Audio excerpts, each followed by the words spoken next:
Jervik, con man? Thief? Or just shit-show king? Jervik touts himself as a business turnaround guy. A business savant. He likes to brag that he worked for PepsiCo. In his Bloomberg profile, it says, quote, Mr. Jervik's career included 14 years in the PepsiCo organization, end quote, but really, he was in the pizza business. He worked for Pizza Hut. He brags that he, quote, owned and operated a chain of Papa John's restaurants in Hawaii, which he expanded from inception to become one of the top 2 pizza chains in the state, end quote. Owned? He makes it sound like it was all him. Pretty impressive, right? But, are you really considered a business savant when you are actually only a tiny minority shareholder of an LLC that starts with millions in financial backing to open a franchise? Are you really a business savant because your partner just happened to co-found Pizza Hut and sell it to Pepsi for $320 million in Pepsi stock? Are you really a business savant when by 2001, this so-called partner already had 133 Papa John's?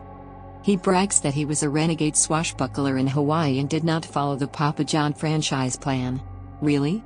Making pizzas for 14 years at Pizza Hut and he does not know how to follow the plan? Or does that just work when he wants to tell a story of how he started with millions in financial backing to open a bunch of Papa John's, and turn them into, well, I guess, millions? Now that sounds like a recipe for success. Could you turn millions into millions? Hell, in 2002 with the backing of his multi-millionaire, Jervik was spending in excess of $1 million a year advertising his franchises. From the 7 years from October 1998 through August 2005, Jeffery ended up with roughly 17 Papa John outlets open. That works out to about 2 per year. Is that really a franchise development schedule that a business savant who started out with millions should brag about? 17 locations after 7 years? He brags that he gave away tens of thousands of pizzas for free. Started with millions? Spent $1 million or more a year advertising? Gives away the product for free? That is a savant, all right. He brags that he turned around Krispy Kreme donuts. From October 2005 to October 2007, Jeffery, as the right-hand man to the chief executive officer, and in charge of all operations for Krispy Kreme donuts, went to work. In that short amount of time, Krispy Kreme donuts lost 99 locations. For that, he fleeced them out of a salary of $325,000 a year, and even got them to give him a one-time bonus payment of $100,000. It wasn't until 2011, 4 years after Jeffery left, that Krispy Kreme was able to post its first profitable year. Sounds like they had to get rid of him to turn it around. Why did it end after only 2 years at Krispy Kreme donuts? It clearly was not meant to end after 2. Even his employment agreement suggested it was supposed to continue much longer, especially since it had no specific length of term. In fact, it stated, quote, after the fiscal year ending on or about January 31, 2007, Mr. Jervik will be eligible to participate in incentive plans available to senior executives of the company, end quote.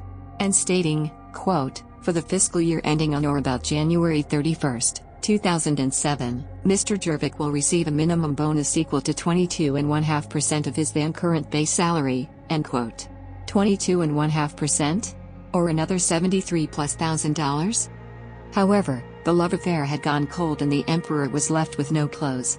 The March 20, 2006 Retail Wire headline stated, quote, concerns over Krispy Kreme chief executive officer plans, end quote. At about that same time, a headline on ABC News stated, quote, Krispy Kreme realigns operations, exec leaves, end quote. Further saying that Krispy Kreme, quote, would realign franchise and company store operations, a move that should help the embattled donut maker improve sales and cut costs, end quote. Krispy Kreme chief executive and president Darryl Brewster said the changes will help the company become, quote, more responsive, leaner and focused, end quote. More responsive and focused, without Jeffery? When Jervik was hired, Steve Panagos, president and chief operating officer of Krispy Kreme, said, quote, with his extensive background in implementing profitable franchisee growth strategies and improving underperforming operations, we are confident that Krispy Kreme will benefit greatly from Jeff's expertise, end quote. Wow, was he sold a bill of goods? It took Krispy Kreme 2 years to figure out they needed to plug the donut hole in their business, by getting rid of Jeffery, to quote, get more focused, end quote. Seriously, losing 99 locations and still not being profitable? It sounds like Krispy Kreme was a savant, just for asking Jervik to leave. You have to figure that there has to be no way another company would fall for his shtick. What a shitstorm this guy leaves in his wake. All that capital, all that equity, all that wealth, gone. Poof. Vanished. You better have deep pockets if you are going to take the advice of this director of shit-showology. After all those donuts, Jeffery had to take a professional sabbatical until May 2008, or he became an elementary school teacher depending upon who you believe, at which time he found his next well-funded backer in the form of Enhanced Equity Fund, the private equity owner of Well Biz brands and the Fitness Together franchise. Jeffery was charged with keeping the Well Biz brand chains growing for 18 to 24 months, in hopes of getting a quick sale for Enhanced Equity Fund. And, in July of 2015, he was able to do just that. Flipping it to KSL Capital Partners for quote, undisclosed terms, end quote. Just another sucker with deep pockets. At the time, Jeffery said to Franchise Times magazine, he needed to, quote, find a new group of investors that are excited about this. It is a win for management, end quote. So Jeffery went to work, just like he had at Krispy Kreme. He brags about all of his success at Well Biz brands. However, as Chief Executive Officer, President and Director at Well Biz, from May 2008 to October 2017, he systematically led the dismantling of the Fitness Together franchise, reducing it from 408 units to 144 units. An astonishing loss and closure of 264 units. Yes, 264 units, nearly 65% of the franchise locations, gone. Not coincidentally, Jervik was able to land Fitness Together on unhappy franchisees, quote, worst franchises in America, end quote, list, based on Small Business Administration loan defaults from during each of his first 3 years as Chief Executive Officer. As they say in NASCAR, if you ain't cheating, you ain't trying. How did Jervik oversee the implosion of a franchise system? Well, it was not for not having a well-thought-out plan. From bartender to Chief Executive Officer.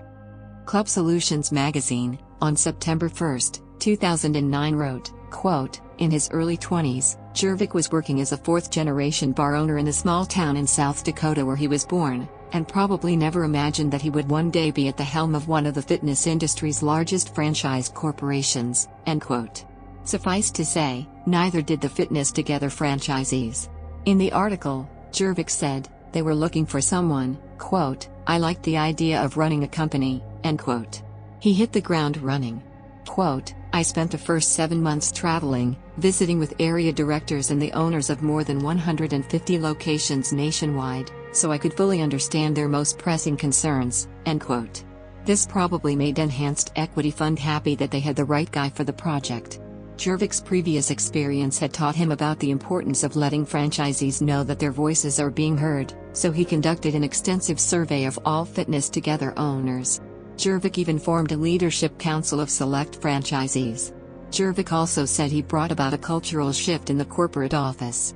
Next, Jervik listened to the company's clients by conducting a variety of extensive, in-depth market research studies that employed focus groups and surveys to determine ways Fitness Together could improve as a brand. But unlike Steve Jobs, who famously said, quote, it is really hard to design products by focus groups. A lot of times, people don't know what they want until you show it to them, end quote. Jervik just plowed ahead and did what the focus groups said to do. Jervik worked hard to ensure that each location maintained consistency in the way it treats clients. Said Jervik, quote, we do this through our Trust but Verify system of regularly auditing our clubs, end quote. Apparently Jervik believes having secret franchise police is the only way to make franchisees do what you want. Jervik outlined all of this as his master 3-year plan, saying, quote, we are really focusing right now on adding the right people to help it grow, end quote. Jervik told Club Solutions magazine that the franchisees need to have targeted, deeper market penetration at existing locations, and he would accomplish this by encouraging, quote, franchise owners to get involved in their local chambers of commerce and participate in community events, end quote, to apparently drive their own foot traffic into their own facilities. But just like Mike Tyson used to say, everyone has a plan until they get punched in the face. Jervik, if nothing else, is consistent in his ability to stand flat-footed with his business ideas and repeatedly get punched in the face by the marketplace until they have to give him a standing 10 count. And in his second big executive stint, the relentless pounding of the marketplace on a Jervik plan was about to dispatch Jervik, just like Mike Tyson used to dispatch overmatched boxers. In the October 25, 2017 issue of Club Industry magazine, the author writes that Well Biz Brands had announced a new chief executive officer stating, quote, Jeff Jervik resigned as president and chairman, the company announced. Jervik had served in this capacity since 2008. No reason was given for his departure, end quote. Clearly, Jervik had thought he built the ultimate deep dish pizza recipe to, quote, add between 250 and 300 locations in the next 5 years, end quote. Instead, he ends up overseeing an astonishing loss and closure of 264 units. A swing of over 500 units less than projected. Again, no reason was given for his departure? Really? No reason? Time after time, just like clockwork, Jeffery has put his savant skills to work and has been able to fleece deep-pocketed investors with his plagiarizing shit show. Who will be next? Jeff Jervik, business savant? More like, Jeff Jervik, idiot savant. Or, maybe just an idiot. Jeff Jervik is a recipe for disaster. Here's to hoping Jervik does not cast his donut-flavored pizza pie spell on another unsuspecting dupe. Because while Jervik will always promise results, the only thing coming out of the oven in his kitchen is a steamy pile of shit. If that is the case and he dupes another poor bastard, just sit back and watch the shit show fireworks. Oh, and if it happens that you are the dupe that he gets his hands on next, hold on to your wallet. With Jeff, he might be able to make $1 million for you. But you better start with 10 million. Do not take my word for it. Just do your homework and read up about him. He has a proven track record. It is right there in Google. Just say, hey Google, is Jeff Jervik really king of the shit shows?